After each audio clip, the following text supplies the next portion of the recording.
Hey guys, welcome back to TechMan. Today, let me show you how to get more students on Preply. Trying to get more students on Preply can feel like waiting for bookings to magically appear, but in reality, a little promotion goes a long way. What I usually focus on first is sharing my referral link.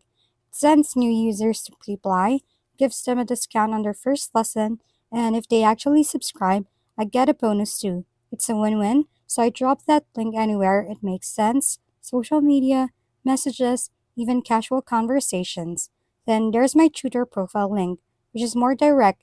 Instead of browsing, students land straight on my page, which means they're more likely to book with me specifically. I like sharing this on platforms like LinkedIn or even messaging apps when someone asks about lessons. Quick tip: don't just share the link, add a short intro about what you teach and who it is for. People are way more likely to click when they know what they're going into. If we've been helpful, kindly give us a thumbs up and don't forget to hit the subscribe and bell button for more contents. For any questions and suggestions, comment down below.